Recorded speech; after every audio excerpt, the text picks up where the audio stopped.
So welcome back to Third Age Reforged, and to quite possibly the last preview battle I will show before the patch comes out, because it is now as imminent as it has ever been. But I did want to get in at least one more preview before it comes out, because again there are a few hidden variables and I didn't want to go like a whole week without posting something if I could help it.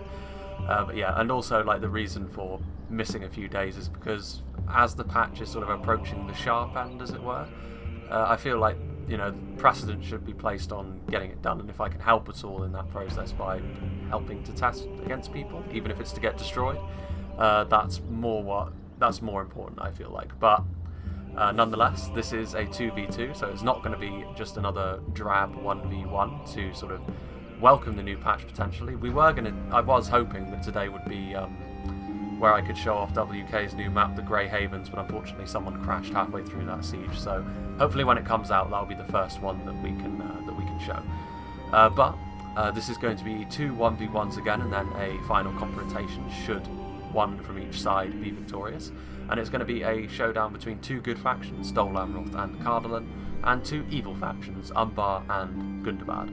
And I am going to play as Umbar. And another reason why I wanted to squeeze in another quick showcase is because Umbar have been given their new units, as I'm sure you can see, and emphasis has been put on really showcasing their Numenorian heritage. As I'm sure you can see, the remnants of some Gondorian style now exist within these Castemirs chosen here at the front, and we will be going through how some of the changes have affected other units as well, at least from a stylistic point of view, of course.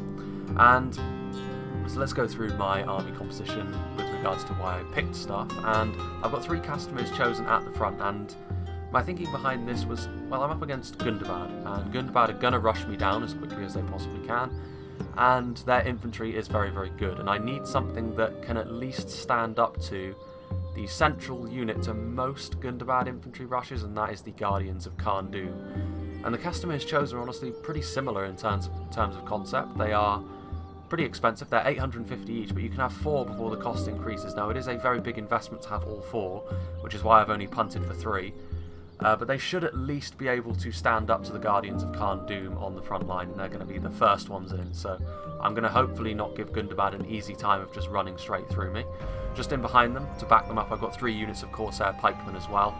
Now, I felt the need to bring the pikes over the Belagaya halberds, simply because the Witch Realm pikes would just push the Belagaya halberds back. I feel like it is a bit more of a risk, and the Belagaya halberds are also a bit more expensive, so I wanted to go for a little bit more quantity to really hopefully equalise against the numbers that Gundabad are going to be bringing my way. And the Corsair pikes have honestly performed pretty well in the matchups that I've seen so far, so despite their rather plain look, they've done pretty well for themselves thus far.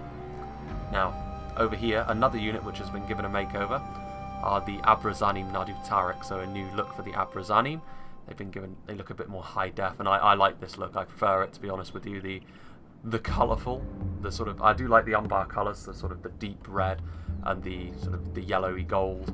And the Abrazanim Nadu Tariq, of course, a similar reason I brought these guys for was for the Castemirs chosen. They are very hardy. You can only have two of these before the cost increases, and I have brought both. But a real draw for these guys against Gundabad is the AP that they deliver, because of course most of what Gundabad are going to be crashing through the centre with is going to be heavily armoured units, and the Abrazanim Nadu Tariq will hopefully be able to do a little bit more damage to these guys than anything else. Now, so this is my infantry corps, essentially. Well, actually no, that's not my infantry corps. There are 3 units of these Corsair infantry, so the basic Corsairs. They have been made a little bit more useful since the last patch, mainly because they now have 203 men in the unit, so they are very much a quantity-focused unit, and the 3 units of Corsair infantry that I have are basically my utility. If my line starts to flag in certain places, I will commit these guys to help shore it up, and they will also help equalise against any massed numbers that Gundabad might have brought. So if they've got a lot of Orc Marauders, my Corsair infantry can help even out the numbers discrepancy there a little bit, so I haven't got full quality. But that's my infantry corps, and I wasn't expecting that to beat Gundabad. The Castemirs chosen are good, and if the enemy hasn't brought Guardians of Khan Doom, they might be able to cause some serious damage to the Gundabad infantry line. But this is primarily just to hold Gundabad, and hopefully my infantry won't just be run over like Gundabad is hoping. My skirmishers and my cavalry are where I'm going to have to try and win this, and another unit which has been given a makeover are the Corsair Blackguard. So again, their armour has been made a little bit high def. It's a little bit high def, I should say. but it's a little bit difficult to see when they're crouching down in the grass, but it's a similar sort of concept to the Abrazanin behind them, only they haven't got the colour scheme, they've got more, they've got the scaled armour. And of course the Blackguards are a very effective javelin unit, they're also not bad at all in melee. So again, I've only got one of them, but the stopping power of the Blackguards I was hoping to help really thin out some of the elite infantry lines. And again, if the cavalry gets too close, or the wargs as it may be, the Blackguards are going to be able to mow them down with impunity as well. But again, I did actually forget to move them in the deployment, but it's not going to matter too much, because I'm going to have to move my entire line anyway because of where Gundabad has deployed. Now, a little bit further back, we have these guys, which are probably the most significant part of my army, because I've got 2 units of the crossbow Corsairs. This is going to be a lot of stopping power that I'm going to be delivering onto Gundabad. Primarily, I wanted to use these guys if the Witch Realm Inquisitors were present to very quickly deal with them. But if not, help to deal with the wargs, and then to really help pile the pressure onto the infantry line and any trolls. Now, it's a lot of heavy lifting that the Corsair crossbows are going to have to do in this matchup, I feel like. And 2 is a bit of a risk because they are very fragile. But one of the things that they do have in their favour is you can't just skirmish them down right away from the off, because they can hide anywhere, which means they will only reveal themselves if the enemy gets close, at which point you can obviously unload on them, or if you move them. Now, I am going to have to move them because of where Gundabad have deployed, but they will go straight back to hiding, so even the low-tier Gundabad archers can do a pretty decent amount of damage to crossbow Corsairs, however they are very much a glass cannon.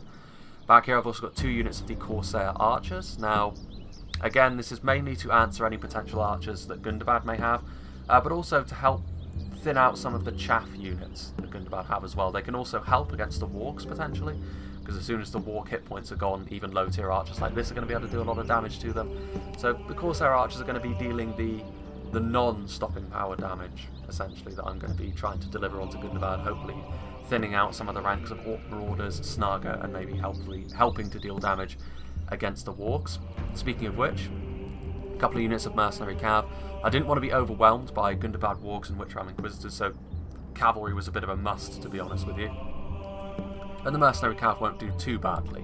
I mean, the warg skirmishers will be a bit of a problem for them, but in melee they won't get absolutely destroyed by the wargs, but it's still not going to be a particularly cost-efficient trade for me. But back here I also have the Warlords of Angmar, and again, you can see the Numenorean heritage shining through with the the Arnorian model for the horse, and they've also got a very nice new model as well, very heavily armoured. And actually, if we have a look at the General's model over here, he's also been given a makeover, so Castamere has now been made a little bit more high-dev and impressive with his brass armour and his Naru Naharu sort of clover shield, I guess you would call that. But yes, obviously Warlords of Angmar, they are a knight unit, so if they manage to get a decent charge off onto the wargs, they will flatten them pretty quickly.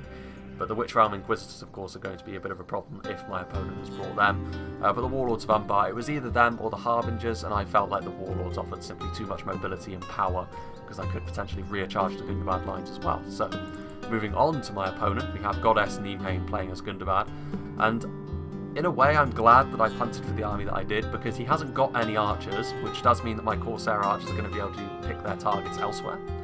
But also he's gone very quality heavy for Gundabad's infantry. He's got basically all of their high tier infantry units. So over here at the front he does have some Snaga Stalkers as his chaff, because they are so cheap. He couldn't afford any Orc Marauders after the infantry line he brought, which is very, very scary, but we'll have a look at that in a moment. Over here we will see the first contingent of his cavalry, so he's got some Warg Skirmishers. This is a pretty fearsome unit for me to fight, simply because I don't really have anything that can deal with them too quickly because of the multiple HP. The crossbows could, but the Warg Skirmishers, of course, are going to be going after my cavalry and pressuring me pretty hard there. You can see also here a new model, which I think this is actually going to be the Misty Mountains Halberd model now, this Warg Rider over here. But the Warg Riders, of course, are going to be very good anti-cav units, and I'm not going to have the cavalry advantage from the off here. If I can thin out the Wargs, then my Warlords of Angmar will give me the cav advantage, but it's going to be pretty difficult. So over here, I think he's got 2 units of the Blackwatch Legion, 1,000 apiece. Very solid. They're going to be able to push into my lines if I'm not careful. Very much the Vanguard unit. Yeah, the Blackwatch Legion, obviously, they're always going to be the bulldozer effect that they deliver. I don't know how many Guardians of Kharndoom he's got. I think it's 3 units, because I think you can bring 3 with all the cost increases. But yeah, obviously a very, very solid infantry unit. They always have been, since they've been added to Gundabad. The dark days of vanilla are certainly gone for them. And yeah, the Guardians of Kharndoom. My Castamere's Chosen should trade relatively evenly with them, but the problem is going to be the support that the Guardians of Kharndoom are going to have. I think we've got 2 units of the Witch Realm Pikemen. Definitely going to be superior to my Corsair Pikemen, of course. Yeah, definitely a very nice unit. Obviously, the rusted effect on these, on the Gundabad armor. Actually, I don't know if he has got the... Yeah, these guys have got the rusty effect, I think. Or have they? Yeah. It's difficult to tell because there is the upgrade model, which gives them their old armor, which is a lot more clean. But I like the rusted effect. It gives them the fell Kingdom of Angmar look a little bit more so. And over here, we also have the equally rusted armor of the Trolls of Angmar. They are the more durable variant of the Trolls of Gundabad. They are more expensive though, because they do actually offer a few more trolls in the unit as well. Pretty scary, but as long as my crossbows can focus them down, they will fall relatively quickly. Same goes for my Corsair Blackguards as well. And over here we have some Witch Realm Hammer Guard and the Blackguard. So instead of going for the Inquisitors, he's gone for both high-tier infantry units, which makes me very glad I stumped for the Warlords of Umbar instead of the Harbingers of Castamere or the Naru Naharu Royal Guard, because you know the infantry advantage is going to be Gundabad's here. These are 2 very high-tier infantry units, and they can, particularly the Hammer Guard here with their very high AP values, they're going to be able to carve through my infantry line. And then of course we have the Blackguard over here, who have been given their new model as well, which makes them take on the visage of their fell leader, the Witch King of Angmar, who is actually over here with his... Obviously they don't have the ability to have the chain mace, but it's as close as they can get. And then they've got the Walk Riders and the Walk Skirmishers. He might have a few more hidden units as well. I feel as though he does. I feel as though he might have some more Snaga that are hidden. These guys have revealed themselves because they are now marching. But there might be a few more Snaga to be seen. Now, going over to the other fight, we have Rules 1, who is going to be playing as Dol Amroth, and I think he's gone very cavalry heavy because he doesn't have much infantry, and as you can see his lines are very, very sparse over here, but he's got 3 units of the Dora and Ernil Archers, so some lower tier archers to put some skirmish pressure on. Over here he's got some Dora and Ernil Swordsmen, who are the militia tier unit for Dol Amroth, so in a similar vein to Gondor, they have got the swordsman militia as opposed to the spear militia, just to give him some infantry presence. And then over here he's got, I think, 2 units of the Adhalond men-at-arms with the armour upgrade, so they look pretty damn nice. And I think the Adhalond men-at-arms are superior to the Minas Tirith swordsmen. So Cardolan, they do have a bit of a gap in terms of their infantry. Dol Amroth is certainly better. I do know, for example, that Dol Amroth have got a lot of hidden cavalry in those trees. That's where most of their army is. And then over here he has the Haven Knights, and there's no point in trying to hide your general's unit over here. And Imrahil has actually been given a higher res model as well, so he doesn't look weird anymore. He doesn't look like he's been put through a microwave. But yeah, Haven Knights. They're definitely a very, very fearsome unit to behold if you're trying to go for a cab-to-cab engagement, but I don't know why you'd ever do that against Dol Amroth, to be fair. And then finally, we have Lord of Belagost, who is playing as Cardolan. He's got some Minas Tirith spears here at the front, obviously, expecting a lot of cavalry. He's also got some Greenwatch Garrison spears, decent tar pit. Again, they do have a cavalry bonus, but their attack values are pretty piss poor. And over here he's also got some Minas Tirith swordsmen, so he is going to be able to at least contest the infantry fight. In fact, he's going to be able to do more than that, because he's stumped for some pretty impressive units. I mean, back here, if we have a look, he's gone for the Tharbad Warhammers, which are going to give him a huge advantage in the infantry fight, but obviously they are going to be very vulnerable to the cav charges, which are going to be coming his way. We also have the Dunedain Captains here, the new name for the battle-ready Dunedain. They also have an upgrade model, which gives them full plate, which makes them look very nice indeed. They are also multiple HP, so they are actually on the same tier as Haven Guard and Elisar Honor Guards, they're called now. Previously the Sons of Argonath. But yeah, the Forest Shell Captains have been removed, and they've basically been combined with the battle-ready Dunedain to create the Dunedain Captains. So don't be fooled, the battle-ready Dunedain are now a much more fearsome force to behold. Something that I'm glad that he did bring, even though I do question whether it's the optimal choice in this matchup, are the Hearthguard of Amon Sul, the highest tier archer that Cardolan can bring, and it's better than anything Dol Amroth can bring as well in terms of in terms of individual effectiveness anyway, the Nimrodel Rangers, which I do know that Rules has also brought in his Dol Amroth army. They're over there. But yeah, very, very powerful. You'll also notice that they are spear infantry as well as archers, so they follow the same principle as the Harlinden Guard from Linden. And yeah, very high tier archer, of course. Very cool looking as well. The fact that they are good versus cavalry and melee is also a boon. I mean, if you have a look over here, I'm not entirely sure what this lad's doing here. He's got a scythe. The Grim Reaper has joined us. But I think this is also the General's model. Yes, it is. I think this is the Cardolan General anyway. Or I'm not sure if the Cardolan General's actually got a red shield. So, but yes, over here we have the Hearthguard. There are a lot of hidden archer units, I believe, as well. back in the trees over there for Cardland. On both sides as well, we've got some mercenaries. The mercenaries are going to be pretty good in a prolonged melee against other cavalry, of course. We also have the Royal Court of House Thorondor, and indeed this is where the general is, I believe. Or is it? I don't know. Well, we'll see if the Cardland general dies at some point. But yeah, fast-moving Lancer cavalry potentially could be used to help in the cavalry fight. But also, the main use, I think, will be to try and whittle down what little Dole Emerald infantry there are. And then finally, there's some mercenary cav over here. I do know, though, that Lord of Belagos did not bring any crossbows, which I would definitely bring crossbows against Dole Emeralds because of the heavy cav presence. However, now we shall finally get into it. Maybe a bit of a long-winded explanation there, but right away, my problem was that I deployed sort of straight on, and Gundabad deployed off to the side, which is very wise of him because it means he can sort of cycle around and then come down the hill. So very quickly, I'm going to have to sort of reposition my line because I don't want to have put all of this effort into building a line that could withstand Gundabad only for it to be outflanked and destroyed very quickly. But I've got my Corsair Archers. These trees weren't making matters too easy for me either, because it's making deploying a little bit tricky. You can see that his wargs are also fanning out to either side. His trolls were quickly moving forward, but I think he quickly decides to move them back because of the Corsair Blackguards. If we have a look in over here, we can see that the warg skirmishers are coming forward initially. Perhaps hoping to get some initial fire onto my infantry line, but very quickly I think he's going to pull them back, so my crossbow Corsairs immediately spotted them. Well, he is actually firing some javelins into my Abrazani Nadu Tarek. Mostly it's just knocking them over though, as opposed to killing them. My mercenary cavalry as well, just sort of trying to ward off those javelins. And you can see over here though that oh god, that lag. The infantry engagement is now underway. You can see the Castamir's Chosen going up against the Guardians of Kharndoom. I think I will actually lower the speed immediately here because it's going to be very quick. Things are going to be very fast again with two engagements at once. But this one's definitely going to be going faster simply because Gundabad are going to be wanting to get into the fight quicker. Castamir's Chosen. Defeat seems certain primarily because the Guardians of Kharndoom have got more men in the unit and they got the charge off. But over here, you can see the Blackwatch Legion are on the flanks. The Castamir's Chosen will actually do quite well against the Blackwatch Legion because there are less of them, and they're a little bit more designed around breaking lines rather than doing damage. You can see that immediately I'm also bringing up my Corsair Pikemen to reinforce the line, back up my Castamir's Chosen. The Castamir's Chosen do look fantastic. I have to say the new look for the Castamir's units is probably my favourite thing about the new look for Angmar. The Belagaya units have also got a new model as well, but I didn't bring them, unfortunately. I brought the Corsair units, which have not changed. Now here I make a pretty horrendous micro mistake. My Abrazani Nadu Tarek, which are sort of just waiting here. We can see the mercenary cavalry should have blocked the Warg Riders, but unfortunately for me, they do get a decent charge off onto the side of my Abrazani, which is going to cause a lot of them to die because the Warg Riders are relatively decent off the charge, and particularly against infantry, which is not going to have any bonuses against them.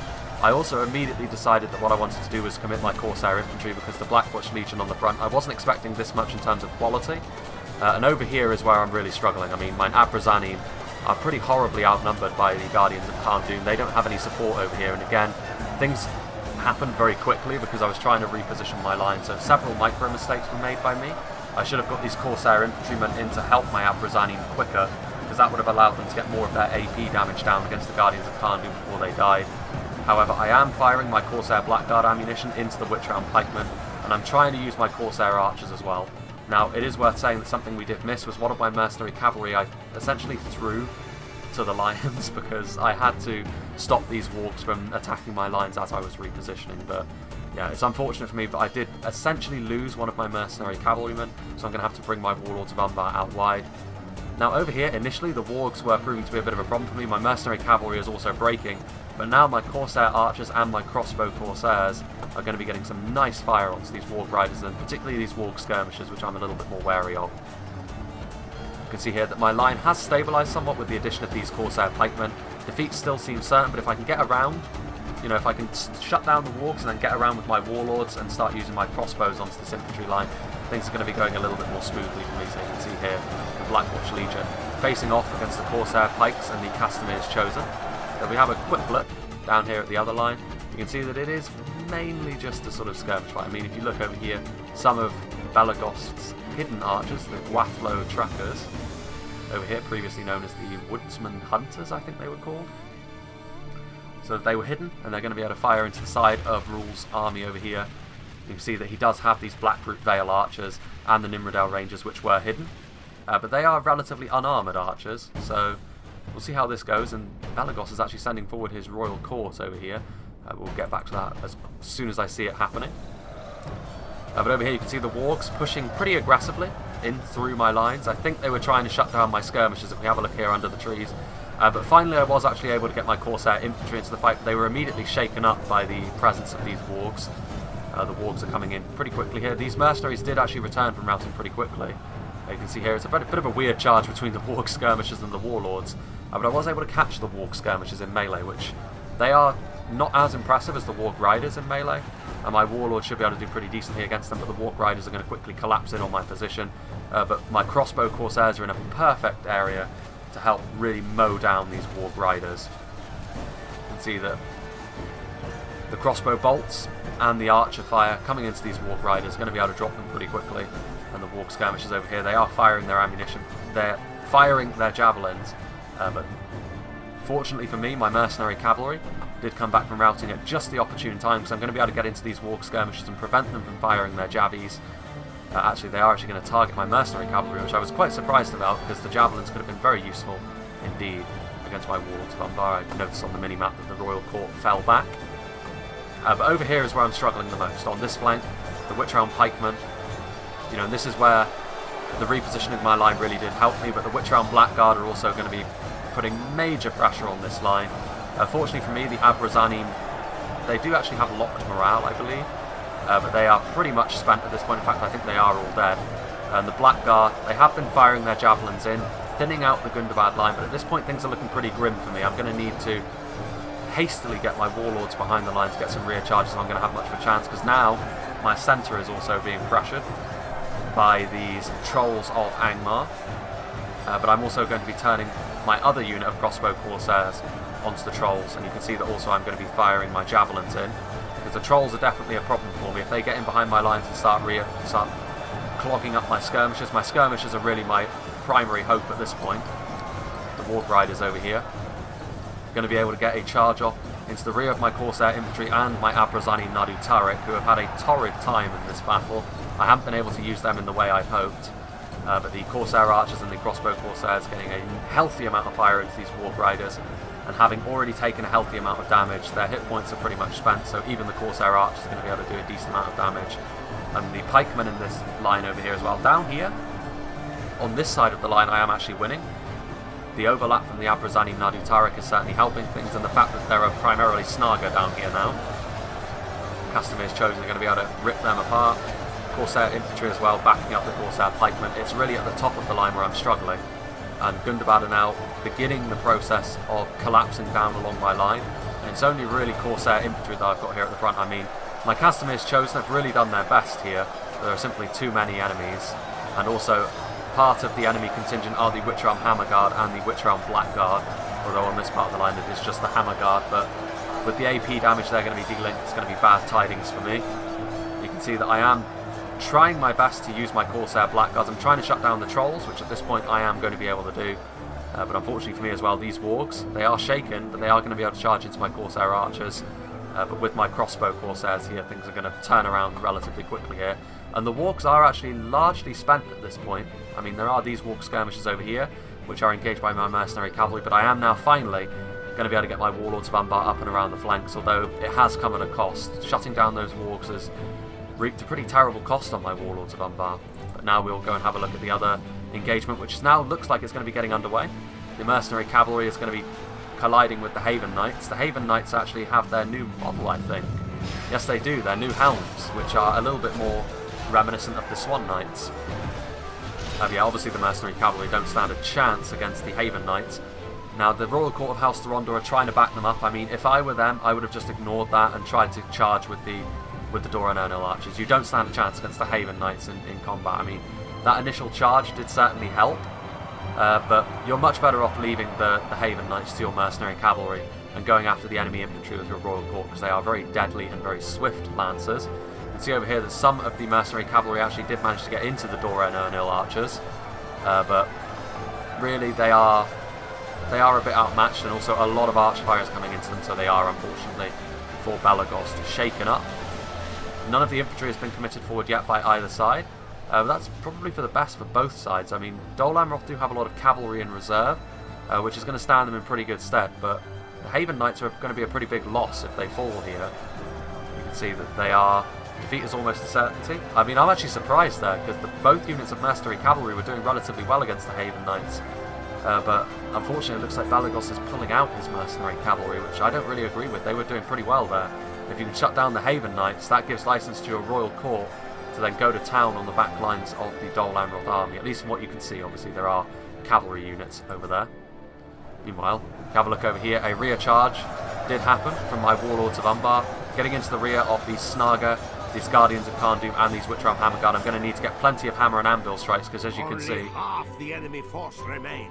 There is actually a new, I think that's the Mongolian announcer from Medieval 2, which has been given to, I think, Khand and Umbar, just to even out. I mean, who doesn't like the runic announcer with, you know, his sayings, which are quite humorous, but it does at least give a bit more variety.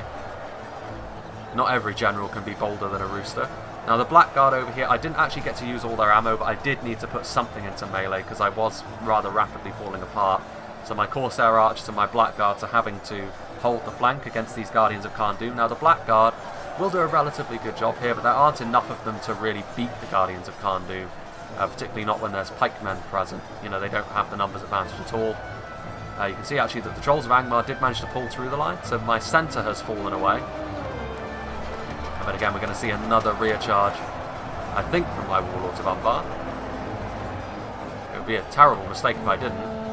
Yes, here we go.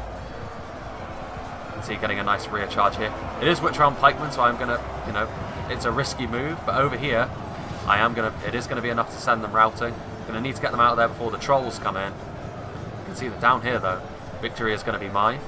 But up here, I'm having much less luck. You can see that with the Witchram pikemen and the Blackwatch Legion, and also I think the Witchram Blackguard have pulled out wide, because I think they are going after my skirmishers. We have lost half of our men. Indeed. Actually, no, this isn't the Mongolian announcer from Medieval 2, is it? It's something else. I can't quite remember who it is, but Mongolians have definitely been given to Khand, I feel like.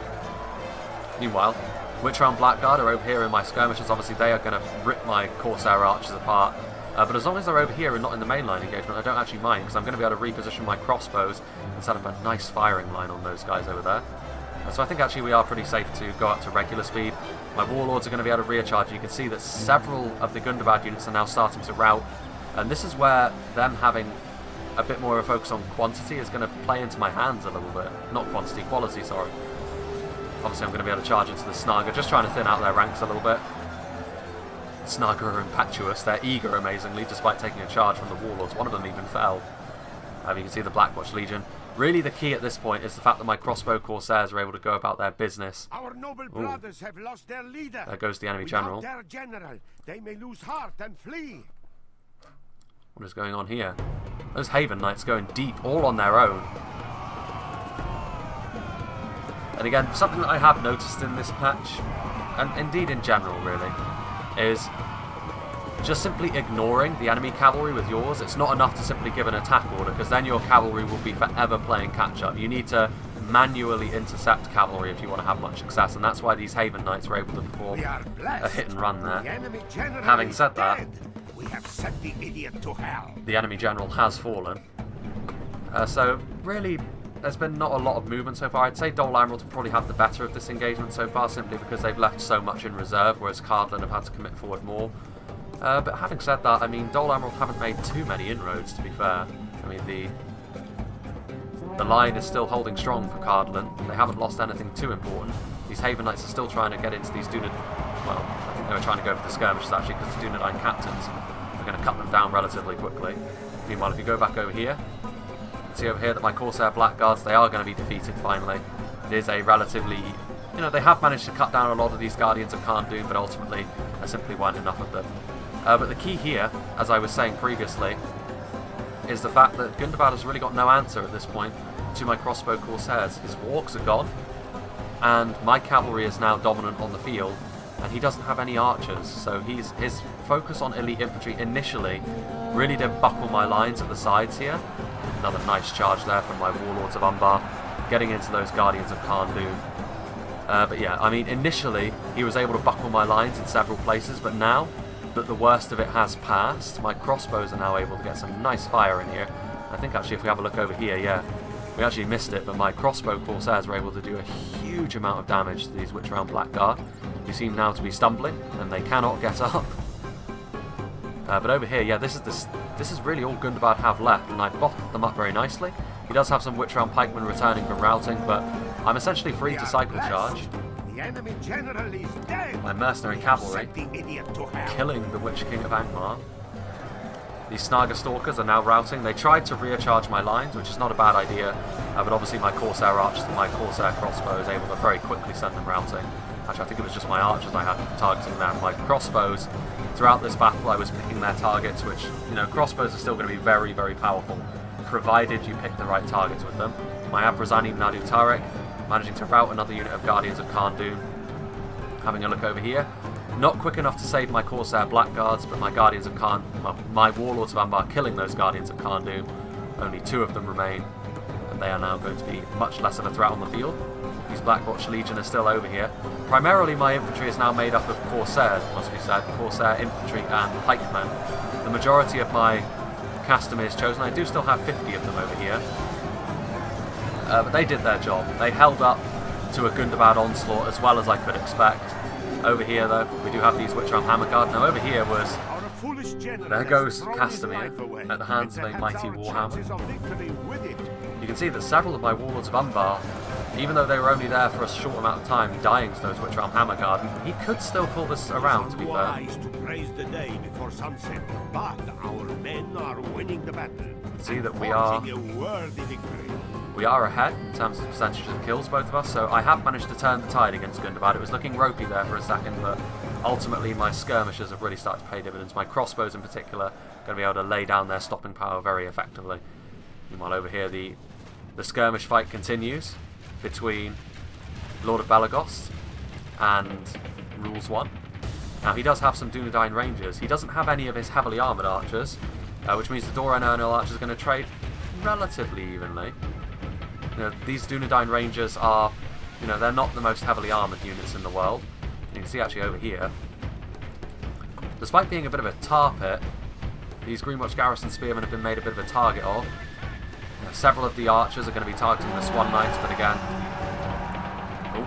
the Dunedain Rangers that were the true target over here have routed off in the face of the Swan Knights, with their mighty two-handers, the melee cavalry, the Zweihanders being employed. Yeah, these Greenwatch Garrison Spears, some of the Swan Knights getting caught on the spears, and some of them dropping, but ultimately routing off a unit of Dunedain Rangers and getting a unit of cavalry in behind the lines was more than worth it. Because I don't think, I mean, they do still have some mercenaries left alive, but some more Swan Knights, and you can see that this is where Dol Amrot's reserves start to come into play. And again, you can see getting into the Gwathlo trackers, they're shaken up by that, as you would be, I'm sure, if you took a charge from these fine knights in shining armour. And these Gwathlo trackers actually routing. The Tharbad Warhammers are still here, the Hearthguard of Amon Sul firing, doing their best, getting a few kills, and to be fair, these unshielded Swan Knights will be a little bit more sort of susceptible to that, but their decent armour value should still stand in pretty good stead. These Tharbad Warhammers aren't really going to do Cardlin any favours in this sort of situation where cavalry is the primary enemy. And again, the same situation here, the mercenary cavalry are forever playing catch-up against the Swan Knights, because the attack order was given and then they were just sort of left to their own devices. And then these Swan Knights here are going to be able to charge into the Hearthguard of Amon Sul. I'm going to try and catch up to them with the Tharbad Warhammers, but at this point I do know that more cavalry yet lies on the horizon for Dol Amroth. I mean, Cardlin could still pull this around, they do still have the infantry advantage, significantly so. It's the cavalry here which is really only giving Dol Amroth really their only advantage over Cardlin in this situation. Meanwhile over here, is in our favour. If we remain true and wholehearted, victory will be ours. Indeed, Announcer Man. You can see that my Castamere's Chosen have now fully spent themselves, but these Witch Realm Hammerguard, they didn't go down without a fight, but with a final rear charge from these Abrazani Nadu Tariq, and a little help along the way from these crossbow Corsairs, this should be the end of proceedings over here. So I have managed to be victorious, despite a pretty poor start, but my army, there isn't much left of my army, so if my ally isn't victorious, I do need to hope that he is able to at least thin out the Dol Amroth cavalry ranks, because I certainly don't have enough left. I do have my crossbows, and they do still have some ammo left, probably enough to take down one cavalry unit, maybe two if the first one routs before I use all my ammunition. But obviously I don't have enough men left to really cover my crossbows from multiple cavalry units. And of course my Warlords of Angmar, there are only 5 of them left. But victory is going to be mine down here, so there's only one Hammer of Gundabad left. So I've got primarily Corsairs left, Corsair Archers and Infantry, and a unit of Corsair Pikes as well. Not terribly impressive, but now the infantry engagement has begun between Dol Amroth and Cardlan. Miniskirtlan, Spears and Swordsmen should have the better of the Etalon Man-at-Arms and the Doran Ernil Swordsmen. The Militia tier swords are not going to do too well, but here this is a brutal position for these Nimrodel Rangers, and the body piercing here is going to come into full effect. And this is where Dol Amroth's cavalry advance comes into play, because Cardlan's infantry are now engaged, and there's nothing really they can do about this, and the line is wavering. Do Cardlan have any cavalry? Run down those worthless There go Gundabad. And immediately they are targeting the Nimrodel Rangers, but this is the true power of Rangers, and Rangers are the ultimate crowd clearers. You know, crowd control is going to be the name of the game with Rangers. They're going to be able to thin out a lot of men, particularly if they're lower tier units. I feel like against the Orcs especially, you're going to be able to get a lot of heavy lifting done. These Dunedain captains and the Tharbad Warhammers are going to be able to charge in here. The Etalon Men-at-Arms are going to lose this fight pretty considerably, although I don't know about that. The Swan Knights are on the horizon. Nope, they've changed their target, but yeah, the Etalon Men-at-Arms are essentially just going to be here as a shield for their Rangers, and the Rangers are getting a huge amount of damage done. Although, having said that, the Cardlan infantry line is still kind of holding up. There's still going to be more than enough to deal with just a few units of militiamen. Meanwhile, the Swan Knights getting another charge off, and the Greenwatch Garrison Spears coming in. And I believe we have a look over here. Again, yeah, you see the militia, they're just not able to stand up to the professional infantry that are before them. Not on their own, anyway. I mean, they didn't have enough sort of support from the Etalon Man-at-Arms, really. They didn't have a comprehensive enough infantry line for the militia to really be that effective. They were just here as a meat shield. But now, oof, that's brutal. That body piercing is now definitely working, because I think previously it wasn't working so well. But now it is fully working. Having said that, the armour is making these units stand up a little bit better, but these Miniskirts and Swordsmen are wavering. I mean, they definitely need to get into melee with these Rangers. If they leave them be, Cardlan's fate is pretty much sealed, although having said that, their archers, you know, going after the Blackroot Vale archers is definitely the wrong move here. Blackroot Vale are definitely not going to be as effective as the Nimrodel Rangers. See, actually here, the Etalon Men-at-Arms defeat still seems certain, despite the cycle charging from these Swan Knights. The Tharbad Warhammers are like very similar to the Witchram Hammer Guard. They're not quite as powerful, but victory still seems certain. There are also these Dunedain captains, and these Etalon Men-at-Arms seem to be facing the wrong way, weirdly enough. But now, finally, the final commitment from Dol Amroth. The Tarnostian Lancers have been committed. And again, lower tier Lancers, but the Lancers at this stage in the game, they're going to be just a killer for Cardlan, because they don't really have much that can deal with them. I think the Nimrodel Rangers actually ran out of ammunition, and the Hearthguard of Amon Sul are going to be engaging them in melee. And I think this just goes to show that Cardlan crossbows are going to be your best friend against Dol Amroth if you're playing as Cardlan, simply because the archers were not able to shut down the cavalry at range quickly enough, whereas the crossbows would have been able to. And Dol Amroth brought a lot of skirmishers, but again, Cardlan's crossbows, in stark contrast to mine in this situation, the Corsair crossbows have got the armour to stand up to that. For the most part anyway. I'd say like higher tier archers might be able to make a bit more of a dent. See over here, these Etalon Men-at-Arms are actually victorious. The Tharbad Warhammers and the Dunedain captains destroyed as a result of the cycle charging from the Swan Knights. And now the Tarnostian Lancers are here running clean-up duty.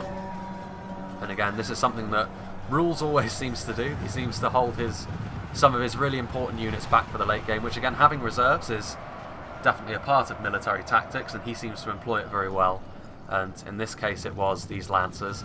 Again, they are, I think, one step above the Doran Ernil cavalry, so he definitely invested pretty heavily in his heavier cavalry, because they're not light Lancers, the Tarnostian Lancers, they are heavy cavalry, and this is where Cardlan pretty much all wrapped up. Don't know if the Hearthguard of Amon Sul, the Hearthguard of Amon Sul are still fighting. They are shaken, but they are definitely a very high morale unit.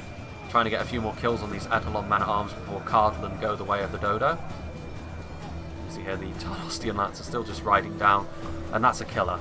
I mean, you do have to take note of what your enemy has revealed to you on the field, because there is always the chance that they're keeping stuff in reserve, particularly when Dol Amroth had those trees available to them. It was a healthy amount of trees they had. But yes, Dol Amroth. What they have left, they do have some infantry, not much, but the cavalry is really going to be the killer here, because I don't have enough men to cover every angle. And actually, he has even more cavalry in reserve. You can see here, he has 2 units of Knights of the Silver Swan, which, you know, this 2 units of Tarnostian Lancers I might have been able to deal with if I got lucky with my crossbow volleys, but, you know, 2 units of Knights of the Silver Swan, definitely not. You can have a look back here. Does my ally have anything left? It looks like most of his forces are routing off. Our cowardly allies have And there he goes. They cannot be called true men. So he's got 1 unit of Swan Knights with 6 men left in the unit, 2 units of perfectly healthy Knights of the Silver Swan, and then 2 units of Tarnostian Lancers, and then some Archers. I mean, the Archers are a problem in and of themselves because they can target my crossbow Corsairs when they're revealed, and my army is significantly smaller. Rules is definitely, I would call it quite sadistic what he does most of the time when he reveals right at the end that, aha, I had this unit hidden away all along. I did not need to use my full power to beat you. It's always really disheartening when he does that. But the Knights of the Silver Swan are going to be able to ride me down. And I don't expect to win. I mean, even without the Knights of the Silver Swan, this would be a pretty difficult fight for me to win, because this is my entire army. I have 5 Warlords of Umbar, 10 Abrazani Nadu Tariq, and then the rest of my army is entirely Corsairs. So let's speed this up just a little bit. My Corsair pikes, I'm just going to make sure that a frontal charge is not quite as appealing as it otherwise would be. My Warlords of Umbar, obviously this is a bit of a foregone conclusion here as we sort of look down from on high. Knights of the Silver Swan getting into position, Swan Knights sort of pulling out wide with my crossbows. Again, this is it. I mean, actually, if we... Oh. Here the Swan Knights are sort of making the first move. I'm going to send in my Abrazani Nadu Tariq for a counter charge as well. And my crossbow is going to be able to cut down 6 Swan Knights pretty quickly. I mean, they're going to try and push through, but they're already broken and fighting to the death, which means they're going to have next to no effectiveness. I think actually the crossbow Corsairs do have a bonus versus cavalry in melee as well, because of the harpoons they use. Because when in melee, a neat touch which I've always liked about the crossbow Corsairs is they pull out a couple of their harpoons, which they then use as melee weapons, which is neat. The same harpoons are used as the Corsair Blackguard ammunition, and here they come. Here comes the Tarnostian Lancers. And obviously, I'm not going to be able to stop the Tarnostian Lancers from simply pulling through my Warlords of Umbar. I'm going to be able to kill a couple of them, but they're going to go straight for my crossbows. I am going to be able to get a point-blank volley at least. And they probably won't be so eager for much longer, to be honest. They took a lot of casualties very quickly. I'm going to try and force some morale shocks by surrounding them with infantry, but again, Rules is just going to pull through me. But he is shaken, and as I've said, it's unwise to praise the day before sunset, but our men are winning the battle. I would dearly like to know what the announcer is seeing that I'm not. I mean, I assume it's the fact that Rules doesn't have much in the way of individual unit models left, but most of it is cavalry and lancers, which is a real problem for me. The tide of battle seems to have turned against us. We must now he sees reason. Again, I'm just trying to sort of slow the Tarnostian Lancers just a little bit with my cavalry. See, these Tarnostian Lancers are actually wavering. His archers are actually focusing down my pikemen, which is not a bad idea. My Corsair Archers. These Tarnostian Lancers are broken and fighting to the death, so I'm reasonably happy with the showing that I put in here in my last stand. Able to break 1 unit of cavalry fighting to the death. It was the lower tier Tarnostian Lancers, although I hesitate to call them low tier. There has been a little bit of discussion as to whether the amount of heavy cavalry Dol Amroth can bring is a little bit overpowered. I'm not sure I would agree with that. I mean, if you see it coming, which it is kind of an obvious thing to do. Here come the very nice looking Knights of the Silver Swan lancing their way through Corsair Archers. It is the sort of thing which can be easier to counter, and I do feel like Cardland not bringing any crossbows or even pikes was a pretty substantial error. I pray the course of this battle changes, because defeat seems almost certain. And all things considered, Cardland did relatively well. Killed off the Haven Knights, killed off a couple of units of the Dol Amroth cavalry. The Swan Knights were largely cut down. But ultimately Cardland just didn't have the stopping power to deal with this much heavy cavalry, which it might be a problem for some factions that aren't Cardland. Factions which don't have access to sort of high amounts of stopping power, because Umbar I've got my crossbow Corsairs, I've got my Corsair Blackguards, and I've also got my own heavy cavalry which can add to that. I mean, my warlords at the moment are just sort of trying to get kills where they can. But a faction which doesn't have maybe quite so much in the way of stopping power, so sort of thinking I pray the course of this battle changes, because defeat seems almost certain. Well, quite. But thinking of an example, I mean, this amount of heavy cavalry is the sort of thing that Gondor would have a torrid time with. It's also the sort of thing which potentially the likes of... Hang on. Have a look at this charge in here from these lances. The Knights of the Silver Swan is such a cool looking unit. I mean, Dol Amroth in general have definitely got the style points down. My Warlords of Umbar, as nice looking as they are, ultimately Umbar are going to be put to the sword by their mortal enemies, Dol Amroth. I mean, what else was I saying? Oh yeah, other factions which potentially might struggle. I mean, the Orcs of the Misty Mountains might struggle against a high cavalry Dol Amroth, simply because they can bring a lot of wargs, yes. But other than that, they... Well, actually, no, the Misty Mountains do have their heavy goblin crossbows as well, so forget that. But I think it is the sort of thing which, if you see it coming, you can better prepare for it. Men. Next time, these pigs will pay for their good luck today. I feel kind of the same way about that as I do about a rush. I mean, if you see it coming, it's going to be relatively easy to sort of counteract it. But if you don't see it coming, it's the sort of thing which essentially can decide the game before it even starts. And I feel as though if Rules had decided to use all of his cavalry all at once against Cardland, it might well have made that battle go quicker. I don't feel as though it would have been any more or less cost effective, to be honest, because Cardland did have some pretty nasty units in there. If the Tharbad Warhammers had been able to get a hold of a cavalry unit, for example, which I think it did do some substantial damage to some Swan Knights. But yeah, Rules managing to get the most kills on the battlefield. I actually brought the most men, and I think that was because of the amount of Corsairs I brought. Gundabad went for a quality heavy rush this time, so they actually had less men. But ultimately, of course, that didn't really pan out for them because my crossbows were able to much more easily focus them down. My Warlords of Angmar getting a lot of kills, 263, a lot of rear charges. They did pay for it though, so stuff like the Witchram Hammers managed to leave their mark. And of course, early on, the Wargs were able to basically half the amount of Warlords of Angmar that I had in that unit. My Aprazani Nadu Tariq, despite really having a hard time of it early on, managed to really claw it back. This unit that only got 40 kills was on the flank, which I substantially lost. Castamir's Chosen, good amount of kills on all of them, considering that there wasn't really much chaff in the Gundabad army aside from those Snaga Stalkers. So quite a lot of those kills were likely on Guardians of Kharn, which greatly impresses me. I mean, the Castamir's Chosen, definitely a very nice looking unit now as well. Corsair Pikemen, getting a decent amount of kills across the board. They were primarily there to help anchor my line, but 134, likely mostly Snaga to be fair. But they certainly helped back up my Castamir's Chosen. Corsair Infantry, not a lot of kills. I mean, you don't really expect it. They were just there to sort of help pad my line out. And that did help me in the end. I mean, they were the only thing left alive, really, at the end. And then my Corsair Archers, decent amount of kills. My Crossbow Corsairs, very healthy amount of kills, to be fair. And I was choosing my targets as well. So getting some nice rear hits into the Orcs of Gundabad. And then even at the end, forcing one of the many Dol Amroth cavalry units to break was a thing.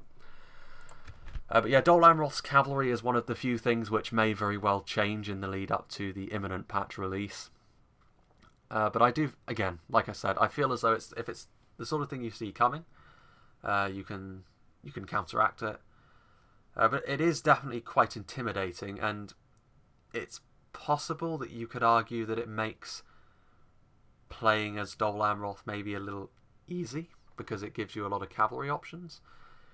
The potential solution to that, I feel, would be to simply make their cavalry, their lower tier cavalry anyway, more expensive, because it makes it a little bit more prohibitive to bring that much cavalry, and then you really pay for it, because then you would have next to no infantry presence at all, and a pure cavalry army, I feel like, doesn't really work unless you have a very balanced cavalry force, the likes of which Rohan and Khan can field.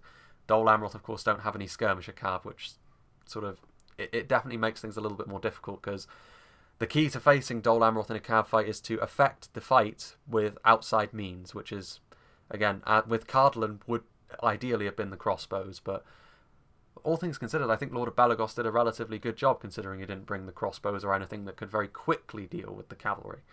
But yeah, I think it was a decent fight, and potentially this is going to be the fight which sends the patch, well, the previews off, because hopefully we'll be looking at full release soon, and then I can start getting some scenarios going, and also the faction overviews, of course, which I greatly look forward to doing.